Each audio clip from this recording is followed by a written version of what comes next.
नमस्कार, मैं सोहन लाल। आज हम भारतीय चित्रकला के इतिहास का अध्ययन करते हैं। इसमें सर्वप्रथम हम प्रागैतिहासिक कला के बारे में अध्ययन करते हैं। मानव धरती पर कब और कहां से आया, ये प्रश्न विवादास्पद है। विद्वानों ने माना है कि पृथ्वी का जन्म सूर्य से हुआ। ये प्रारंभ में आग का गोला थी और धीरे धीरे ठंडी हुई। इसके ऊपर एक कोशिकीय जीव, फिर इसके बाद में कीट पतंगे, कीड़े मकोड़े, मछली और मानव का विकास हुआ। आदि मानव वर्तमान मानव का ही से ही विकास हुआ। वर्तमान का सुधरा मानव आदि मानव का ही स्वरूप है। धरती के ऊपर जब से मानव का विकास हुआ है, जैसे जैसे मानव का विकास हुआ है, वैसे वैसे ही चित्रकला का विकास या कलाओं का विकास हुआ है। मानव प्रारंभ में गुफाओं में रह करके अपना जीवन यापन करता था, और जब वो गुफाओं में रहता था तो वहां पे वो रहते हुए चित्र भी बनाता था। इस अध्ययन के लिए हम कुछ काल में विभाजित करते हैं, जैसे पाषाण काल है, धातु काल है, लोह युग है, इस प्रकार से। तो पाषाण काल को 3 भागों में बांटा गया है। पहला है पूर्व पाषाण काल। पूर्व पाषाण काल। पूर्व पाषाण काल लगभग 60,000 ईसा पूर्व से 25,000 ईसा पूर्व तक माना गया है। दूसरा है मध्य पाषाण काल।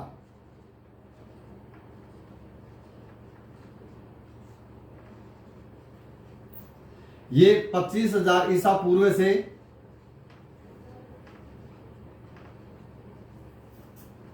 10,000 ईसा पूर्व तक माना गया है। तीसरा है उत्तर पाषाण काल।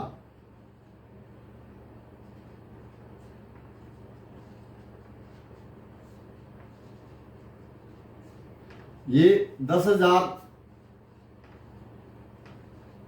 ईसा पूर्व से 3,000 ईसा पूर्व तक माना गया है। पूर्व पाषाण काल में आदि मानव एक घुमक्कड़ प्रवृत्ति में रहता था। वो अपने उदर पूर्ति के लिए सिर्फ शिकार करना और अपना जीवन यापन करना ही का कार्य करता था। जीवन यापन से तात्पर्य है कि शिकार करता, शिकार की खोज में वो एक जगह से दूसरी जगह तक गमन करता और वहां पे रहता, उन गुफाओं में रह करके अपना जीवन यापन करता।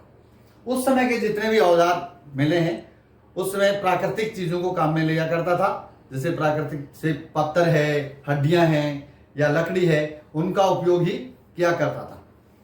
मध्य पाषाण काल के अंतर्गत वो उत्तर पाषाण काल और पूर्व पाषाण काल के बीच का जो समय है, उसके अंदर धीरे धीरे वो विकास की ओर बढ़ा। उत्तर पाषाण काल में मानव पशुपालन करना और खेती करना प्रारंभ कर देता है, और इस दौरान वो पशुओं के साथ में भी रहता है, क्योंकि वो खेती करने के लिए उनको पशुओं की जरूरत पड़ती है। इसलिए उनके दोनों के चित्र वहां पे मिलते हैं। इन सब के जो चित्र है इस काल के, वो सभी चित्र भारत में मध्य प्रदेश में लगभग मिलते हैं, और बाकी जो जगह है जैसे राजस्थान है, कर्नाटक है, उत्तर प्रदेश है, बिहार है, श्रीनगर है, वहां पे भी कुछ अवशेष यहाँ पे मिलते हैं। परंतु बहुतायत में जो चित्र मिलते हैं वो मध्य प्रदेश के अंतर्गत मिलते हैं। इन सभी कालों के अंतर्गत जो मानव का विकास हुआ, उसको देख करके ये कहा जा सकता है कि आदि मानव ने भारत में बहुत ही कर्मिक विकास से वो रहा और अपने चित्रों का चित्र बना करके गुफाओं में रहा। गुफाएं में रह करके मानव ने, चाहे वो चित्र किसी भी उद्देश्य से बनाए हों, चाहे वो भय की वजह से हो, जादू टोना हो, या शिकार करते समय जाने से पहले के जो वहां रह करके जो चित्र बना करके बाद में शिकार करने गया हो, वो सारे के सारे जो दृश्य हैं वो वहां पे गुफाओं के अंतर्गत चित्रित मिलते हैं। चित्र लगभग इस काल के गेरू रंग और सफेद रंग, या ये कहेंगे कहीं कहीं काले रंग का भी प्रयोग किया गया है। चित्र बनाते समय आदि मानव ने, जैसे अपन ये कहेंगे बच्चे किस प्रकार से चित्र बनाते हैं, उस प्रकार के चित्रों का प्रयोग किया गया है। जैसे प्रारंभिक कुछ चित्र हैं वो सीधी सीधी रेखाओं के ऊपर बनाए गए हैं, कुछ जैसे डमरू जैसी मानव आकृतियां बनाई हैं, सीधी सीधी रेखाओं से आकृतियां बनाई हैं। इस प्रकार के चित्रों का प्रयोग उसने किया है। कई जगह जो चित्र मिलते हैं उनमें चित्रों के ऊपर चित्र ओवरलैपिंग भी मिलती है हमारे को। भाई पहले चित्र बनाए हुए हैं, उसके बाद में दूसरे और किसी ने यानी उनके ऊपर भी चित्र बनाए हैं। इस प्रकार के चित्र हमारे को मिलते हैं।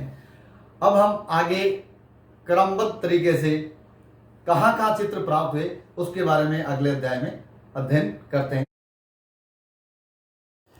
भारत में प्रागैतिक काल के चित्र अनेकों स्थान पर प्राप्त होते हैं।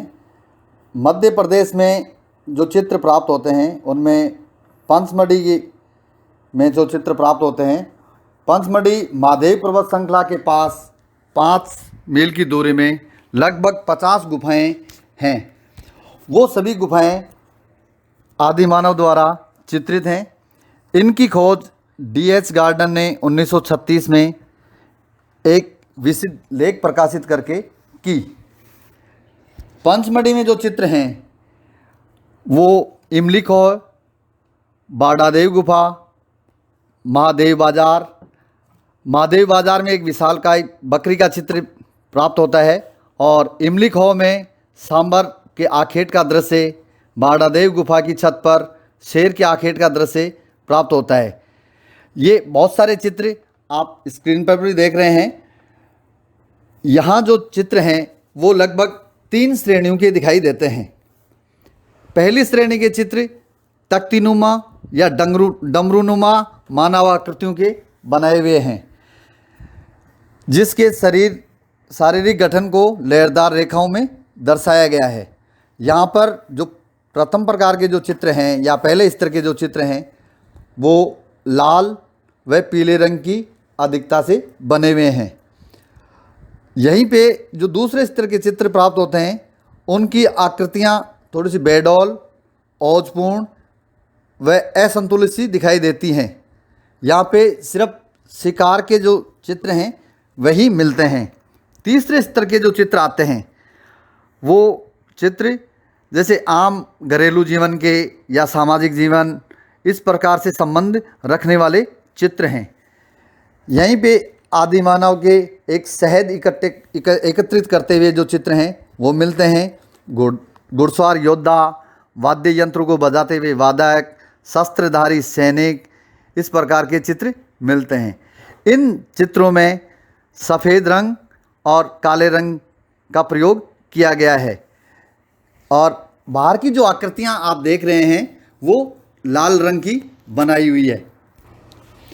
मध्य प्रदेश में ही पहाड़गढ़ में ग्वालियर से 150 किलोमीटर दूर मोरेना ज़िले में जो पहाड़गढ़ है उसके निकट एक घाटी में लगभग 10,000 ईसा पूर्व से लेकर 100 ईसा पूर्व के मध्य के चित्र इन शिलाश्रयों में प्राप्त हुए हैं। यहाँ लगभग 1500 वर्ग में फैली गुफाएं वर्तमान में मधुमक्खियों के छत्तों से भरी हुई हैं। यहाँ पर जो चित्र मिलते हैं वो मानवाकृतियाँ घोड़े, हाथी पर सवार, तीर, भाले, धनुष से युक्त हैं। परंतु पहाड़गढ़ के पास में जो चित्र प्राप्त होते हैं वो अधिकतर मधुमक्खियों से छत्तों से वर्तमान में भरे हुए हैं, इसलिए स्पष्ट दिखाई नहीं दे रहे हैं। इसके बाद में अपन रायगढ़ के चित्र देखते हैं। रायगढ़ में जो चित्र प्राप्त होते हैं वो प्रागैतिहासिक काल के बहुतायत मात्रा में प्राप्त होते हैं। रायगढ़ की जो पहाड़ी इलाका है वो सिंघनपुर गांव के निकट है। यहाँ पर बोतालदा की जो विशाल गुफा है इसके अंतर्गत हिरण, छिपकली, जंगली भैंसा आदि का चित्रांकन किया हुआ है। एक दृश्य में जंगली भैंसे का शिकार करते हुए मानव आकृतियों को भैंसे के चारों ओर संयोजित किया गया है। जो आप देख इस चित्र में रेखाएं भावपूर्ण व ओज लिए हुए दिखाई दे रही हैं। अन्य चित्रों में नाचते, युद्ध करते, पालतू पशुओं के सजीव चित्र दिखाई। ये सभी चित्र गेरू और रामरथ जैसे भूरे रंगों से बनाए गए हैं और इनकी रेखाएं भी स्पष्ट दिखाई देती हैं। प्रागैतिहासिक कालीन आदि मानव का शहर कहें या ये कहें कि यहाँ बहुतायत में जो चित्र प्राप्त होते हैं वो है भीमबेटका। भीमबेटका की खोज का श्रेय उज्जैन विश्वविद्यालय के प्रोफेसर वाकणकर को है। इन्होंने मध्य प्रदेश की राजधानी भोपाल से 60 किलोमीटर दूर दक्षिण में भीमबेटका नामक पहाड़ी पर चित्रों की खोज की। भीमबेटका में लगभग 600 प्राचीन गुफाएं प्राप्त होती हैं और इन 600 प्राचीन गुफाओं में लगभग 275 गुफाओं में चित्रों के अवशेष वर्तमान में भी प्राप्त होते हैं। भीमबेटका में आदिमानव द्वारा एक चित्र संसार ही रचाया गया है। यहाँ पर जो चित्र प्राप्त होते हैं वो उनके 2 स्तर प्राप्त होते हैं। प्रथम स्तर 8000 ईसा पूर्व से 1500 ईसा पूर्व तक का है। इसमें शिकार करते हुए शिकार, नृत्य, हिरण, बारहसिंगा, सुअर, रीछ, जंगली भैंसे, घोड़े, हाथी, अस्त्रधारी, घुड़सवार आदि के चित्र प्राप्त होते हैं। जो चित्र पूर्व पाषाण काल या मध्य पाषाण काल के दिखाई पड़ते हैं, क्योंकि मानव इन पशुओं के साथ में दिखाई नहीं देता है। दूसरे स्तर के जो चित्र हैं इनके अंतर्गत मानव और पशु पक्षी या जानवर अंतरंग से मित्र या मित्रवत रूप से दिखाई देते हैं। दूसरे स्तर के चित्रों में मानव इन पशुओं के साथ में खेती करते हुए पशुपालन के तरीके जब समझ लेता है तो यहाँ पे जो चित्र मिलते हैं उनमें आखेटक, कृषक, ग्वाले आदि के चित्र प्राप्त होते हैं। भीमबेटका में प्राचीन प्रस्तर युग से भी प्राचीन मानव के अस्त्र शस्त्र भी प्राप्त हुए हैं। मध्य प्रदेश के ही मंदसौर जिले में मोरिस्तान के चित्र बहुत ही प्रसिद्ध हैं। यहाँ लगभग 30 पहाड़ियाँ हैं जिनकी गुफाओं में स्वास्तिक, चक्र, सूर्य, अष्टदल, कमल, पीपल की पत्तियाँ आदि के प्रतीकात्मक चित्र बने हुए हैं। देहाती बांस से बनाई गाड़ियाँ भी यहाँ पे चित्रित हैं। नृत्यरत मानव, पशु व पशुओं को हाँकते हुए ग्वाले यहाँ पर स्पष्ट दिखाई दे रहे हैं। और मध्य प्रदेश में ही पंचमढ़ी से लगभग 45 मील दूर नर्मदा नदी के तट पर होशंगाबाद नगर के पास आदमगढ़ पहाड़ी में लगभग 1 दर्जन शिलाश्रय हैं। यहाँ पर भी मनोहारी चित्रांकन कार्य आदिमानव द्वारा किया हुआ है।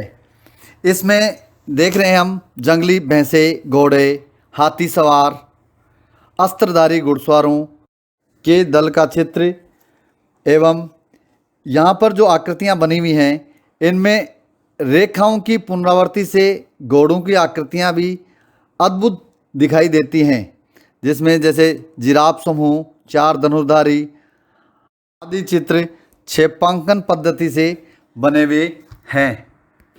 और मध्य प्रदेश में ही आदमगढ़ की एक गुफा में एक हाथी पर चढ़े आखेटकों को जंगली भैंसे का आखेट करते हुए चित्रित किया गया है। छलांग लगाते बारहसिंगे का चित्र भी बना हुआ है और इसकी गहरी पृष्ठभूमि पर पीली रेखाओं से उकेरा गया है। सिंघनपुर के चित्रों की खोज 1910 में W. एडसन ने की। इसके पश्चात अमरनाथ ने सन 1913 में और सन 1917 में प्रसिद्ध ब्राउन ने इन चित्रों का परिचय दिया। सिंघनपुर के जो चित्र बने हुए हैं वो मध्य प्रदेश की रायगढ़ रियासत में माठ नदी के किनारे बने हुए हैं। यहाँ के जो चित्र मिलते हैं वो लगभग 50 शिलाश्रय प्राप्त होते हैं। उनके अंतर्गत असंयत कंगारू और घोड़ा, बारहसिंगा, हिरण, भैंसा, सांड, सूंड उठाए हाथी व खरगोश आदि का जो चित्रांकन कार्य किया गया है वो बड़ा सजीव चित्रांकन कार्य किया गया है। यहीं पर एक गुफा की दीवार पर जंगली सांड को पकड़ते हुए बर्छी से छेदते हुए आखेटकों का चित्र बहुत ही मनोहारी दृश्य है। यहाँ पर इस जंगली सांड को कुछ चारों ओर घेरे हुए चित्रित किए गए हैं और कुछ पशु हवा में उछल गए हैं तो कुछ ज़मीन पर गिर पड़े हैं। इस प्रकार का दृश्य यहाँ पर बना हुआ है। और इसी दीवार पर एक अन्य चित्र में घायल भैंसा बुरी तरह तीरों से बिंधा हुआ दम तोड़ रहा भी चित्रित किया गया है। और इसी में इस घायल भैंसे के चारों ओर भाले लिए हुए शिकारी दल का चित्रण किया गया है। मध्य प्रदेश के अतिरिक्त प्रागैतिहासिककालीन चित्र बिहार में भी प्राप्त होते हैं। बिहार में चक्रधरपुर, सिंघनपुर, शाहाबाद आदि स्थानों पर चित्र प्राप्त होते हैं। यहाँ पे जो चित्र मिलते हैं उनमें शिकार करती हुई मानव आकृतियों को दर्शाया गया है और शिकार की विजय का गर्व मनाते हुए या गौरवान्वित प्रतीत होते हुए चित्र बनाए हुए हैं। इसके अंतर्गत फैली भुजाएं व भाव को सशक्त रूप से व्यक्त किए हुए बहुत सारी चित्र मिलते हैं। और दक्षिण भारत में भी बहुत सारे चित्र मिलते हैं जिनमें रायचूर, कपगुल्लू, बेलारी, वसन व गुड्डी यानी बेंगलोर आदि स्थानों के जो शिलाश्रय हैं वहाँ पर कृष्ण चित्र मिलते हैं। राजस्थान के भी कुछ प्रमुख क्षेत्र हैं जहाँ पर प्रागैतिहासिककालीन चित्र मिलते हैं। राजस्थान में चंबल क्षेत्र में प्रागैतिहासिककालीन चित्र मिलते हैं। कोटा से लगभग 22 किलोमीटर दूर दिल्ली बम्बई रेल मार्ग पर स्थित अलनिया नदी घाटी में शिलाश्रयों में चित्र प्राप्त होते हैं। अलनिया में लगभग 5000 ईसा पूर्व के चित्र मिलते हैं जो बहुतायत में प्राप्त हैं और ये सभी गेरू रंग में चित्रित हैं। यहाँ के आसपास के गांवों की महिलाएं व पुरुष उन्हें सीता जी के मांडनों से संबोधित करती हैं, जबकि ये चित्र प्रागैतिहासिककालीन चित्र हैं। यहाँ पर जो प्राप्त चित्र हैं उनमें हिरण, शेर, भालू, बकरी, गाय, जंगली सांड आदि के शिकार का दृश्य और मानव आकृतियाँ प्रचुर मात्रा में बनी हुई हैं। इसी के साथ में राजस्थान में झालावाड़, दर्रा, भरतपुर, गागरोन आदि भी क्षेत्रों में जो शिलाश्रय हैं वहाँ पर भी प्रागैतिहासिककालीन चित्र प्राप्त होते हैं। इसी के साथ उत्तर प्रदेश में भी अनेकों स्थान पर प्रागैतिहासिककालीन मानव द्वारा बनाए हुए चित्र हमें प्राप्त होते हैं। मिर्ज़ापुर में जो चित्र प्राप्त होते हैं उनके अंतर्गत गुफाओं में गेंडा, सुअर, बारहसिंगा आदि का चित्रण किया गया है जो स्वाभाविकता व यथार्थता से पूर्ण है। इस क्षेत्र का सुप्रसिद्ध चित्र सुअर के आखेट का है जिसका चित्रण अत्यंत ही मार्मिक व यथार्थता से पूर्ण है। इस चित्र में सुअर का आधा खुला हुआ मुंह उसकी असहनीय पीड़ा की अभिव्यक्ति कर रहा है। यह चित्र गेरू रंग में अंकित किया हुआ है और इसी के साथ यहाँ पर लिखुनिया में पशु आखेट, हाथी का शिकार एवं नृत्य वादन के दृश्य चित्रित किए गए हैं। यहाँ कुछ घुड़सवार पालतू हथनी की मदद से जंगली हाथी को पकड़ते दर्शाए गए हैं। घुड़सवारों के हाथ में लंबे भाले हैं। नृत्य वादन में मस्त व्यक्तियों का समूह भी अंकित है। ये चित्र गुफा की दीवारों पर और छतों पर बनाए हुए हैं। इसी के साथ सरहाट स्थान में 3 अश्वों का गेरू रंग से बनाया हुआ चित्र भी बहुत ही सुंदर है। यहाँ पर एक स्थान पर सुसज्जित द्वार पर एक चौंसदार पुरुष बैठा बनाया गया है जिससे ये अनुमान लगाया जा सकता है कि यह कोई तंत्र मंत्रशाला होगी। इस प्रकार से आदि मानव ने प्रागैतिहासिक काल के बहुत सारे चित्र भारत में प्राप्त हुए हैं। धन्यवाद।